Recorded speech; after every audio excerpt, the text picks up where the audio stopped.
So guys, the train which is beside me is bullet train. You can see the train which we wanted to run in India. It is bullet train. You may see. So today I will describe you about this. How can we go have to have a ride in this. Hello guys, तो फिर आज हम जा रहे हैं bullet train में, दिखाते हैं आपको। हेलो गाइस, आज हम आ गए शिनकानसेन के लिए, इसको बुलेट ट्रेन बोलते हैं। आप मेरे पीछे देख सकते हो, ये शिनकानसेन भी आ गई है। और मैं आपको दिखाता हूँ, ये शिनकानसेन जिसे बुलेट ट्रेन बोलते हैं। तो ये है आपका बोर्ड, यहाँ पे आपको दिखाता है कि आपको कहाँ जाना है। जैसे इसको क्योटो जाना है, योकोहामा जाना है। अलग अलग ट्रेन पे अलग अलग नाम है और इसमें दो चीज़ें होती हैं, एक तो ये रिजर्व होती है। तो मोस्टली जो नॉन रिजर्व ट्रेन पकड़ते हैं उनके लिए ये सीट बना देते हैं 1 और 2 नॉन रिजर्व बोगी है, जिसमें आप बैठेंगे। ये देख सकते हैं आप शिनकानसेन, जिसकी हम बात करते हैं इंडिया में लाने के लिए बुलेट ट्रेन। तो आज हम किसी सवारी करने जाएंगे, फिर आपको दिखाते हैं कुछ और इसके बारे में। तो आप सिर्फ इस बात से इसका अंदाज़ा लगा सकते हो कि बुलेट ट्रेन की स्पीड जो होती है वो 300 किलोमीटर पर आवर होती है, जो कि सबसे फास्टेस्ट ट्रेन है जो कि जापान में चलाई जाती है। तो आप देखो कि अगर हमें ओसाका जाना हो और कहाँ से हवामत्सु से, तो हमें सिर्फ 3 घंटे लगते हैं। टोक्यो से हवामत्सु जाना हो तो सिर्फ 1 घंटे लगते हैं। ये आपका एंट्री पॉइंट है। जब आप शिनकानसेन के लाइन पे चेंज करोगे JR लाइन से या किसी भी लाइन से, तो ऐसा एंट्रेंस आपको देखने को मिलेगा, जहाँ पर आप टिकट भी खरीद सकते हो और यहाँ से एंटर भी कर सकते हो। यहाँ पे आ गए हम प्लेटफॉर्म पे। ये प्लेटफॉर्म पे जो बोर्ड, तो चलिए आपको अंदर का सैर कराते हैं कि कैसा होता है शिनकानसेन में आप जैसे घुसोगे, तो जैसे इंडिया में आप AC स्लीपर कोच में जाते हो, जेस्चर तो थोड़ा वैसा ही है, पर यहाँ पे ऑटोमेटिक डोर लगे हुए हैं। जैसे ही हम आगे बढ़े, उसके बाद ऑटोमेटिक डोर पे खड़े हुए डोर अपने आप खुलता है। फिर हम अंदर जाते हैं।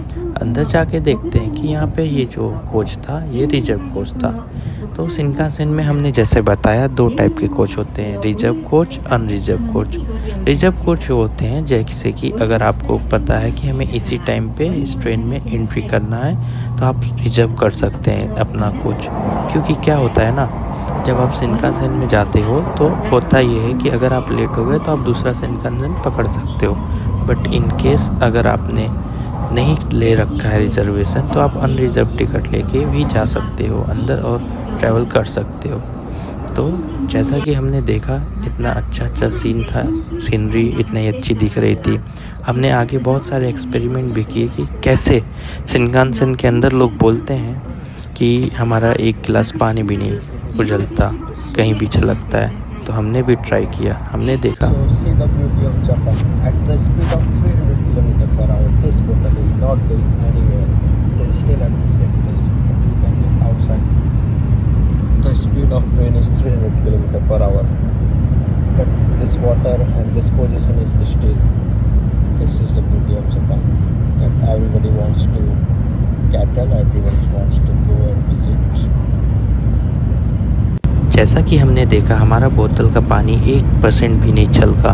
मतलब देख रहे हो आप, बाहर 300 किलोमीटर स्पीड की ट्रेन चल रही है और अंदर कोई भी इफ़ेक्ट नहीं पड़ रहा है। ये है फिज़िक्स, ये है जापान की टेक्नोलॉजी जो इसे आगे लेके जा रही है। हम फिर यहाँ से देखें कि स्टेशन पे जब एक स्टेशन पे 2-2 शिनकानसेन लगी होती है तो कैसा दिखता है। हालांकि हम सबसे आगे वाले बोगी में थे, इसलिए हमने देखा कि शिनकानसेन जो हमारे सामने खड़ी थी वो हमारे पैरेलल में ही खड़ी थी। उसके बाद हमने ये सुहाना सफ़र देखा, बहुत ही अद्भुत एहसास हुआ। 300 किलोमीटर प्रति घंटे के ट्रेन में आप जब बैठ के ट्रैवल कर रहे होगे तो आपको भी बहुत अच्छा लगता है। जब बगल से आप इतने सारे व्यू देखते हो और आप अंदर स्थिर, आपको कोई बाल भी बाका नहीं होता है। ये सब ब्यूटी है जापान की। साथ के साथ हमने माउंट फूजी भी देखा और उसके बाद हमने एक्सपेरिमेंट किया, बहुत सारी चीज़ें की। और यही मैं आपको बताना चाहता हूँ कि मतलब हम इंडिया में इसीलिए लाना चाहते हैं शिनकानसेन, क्योंकि ये बहुत ही हाई लेवल टेक्नोलॉजी है, हम इमेजिन नहीं कर सकते हैं, इतनी अच्छी है। तो बने रहिए आप लोग मेरे साथ आगे की वीडियो में, मैं आपको और भी ऐसी चीज़ें दिखाता रहूँगा। तब तक के लिए जय हिंद, जय भारत, कोनिचिवा।